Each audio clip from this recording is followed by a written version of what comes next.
laughed. Life held a few surprises after all. Let me get this straight. I just nuked 5 of her ships and she wants to offer me a job. She said you showed potential. The Koroth are consummate soldiers, like you, General. They respect your tactical ability. The disdain in her voice didn't go amiss. He knew now, between the Koroth aliens and the genetically altered Alicians, who his worst enemy was. Well, Esma, I'm stage 4. The cancer's all that's holding this sad bag of bones together. Can't blow my nose without a transfusion. I have a couple of weeks, max. Anyhow, not sure it would look good on my resume. He wanted this over. He'd done his part. They can cure your cancer, extend your lifetime by decades. She said it matter of fact, and he realized she wasn't lying. They could cure cancer. He felt as if she'd kicked him in the stomach. The disease had eaten away at him for 4 years, robbing him of everything he once was. Being offered a cure now was the worst torture he could imagine. He clamped his lips. Her voice became earnest. You have seen the Koroth in action, but that is nothing compared to what they can do.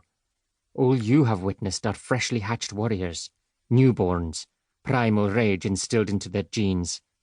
But now they have fed, they will mature into the most potent armed force you could envisage.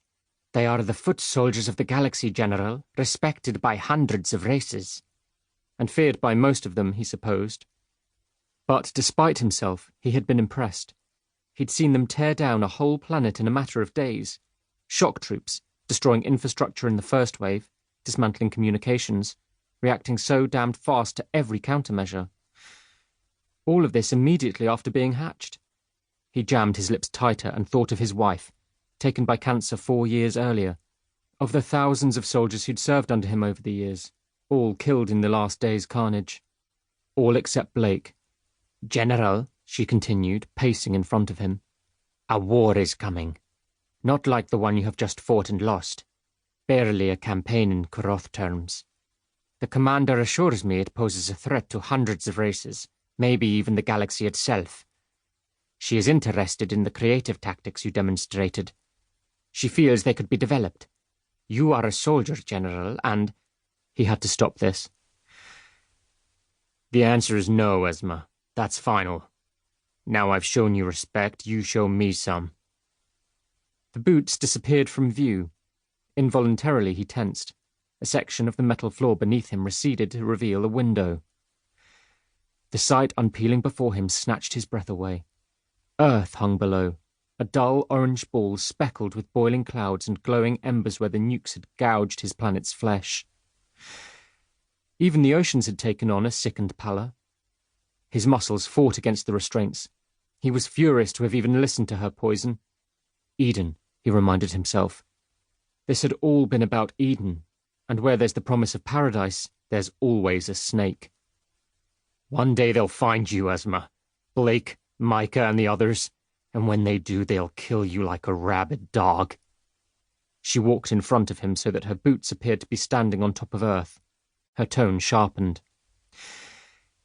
A task force is already hunting them down and will destroy them. But even if they do escape, General, humanity will perish. She bent forward, her cheek level with his. Do you know why? He preferred it this way, niceties and bullshit expended. She whispered. If humanity escapes, a very small if, they will undo themselves. She stood up, grinding her heel against the glass as if she was stubbing out his native North America. It is only a matter of time before your valiant refugees do something wrong and are cut down like the weeds they are. Galactic society values intelligence above all else, General. I do not mean the odd genius here and there, but coherent intelligence at the species level. Now, does that description fit humanity's resume? He bristled. If we'd known there was sentient life out there, especially a society, it could have changed everything. She tapped her toes on the glass. I told them you would say no. He was about to respond when he noticed something. It was as if the world was changing colour, morphing into grey sepia. What's happening, Esma? The Koroth have finished.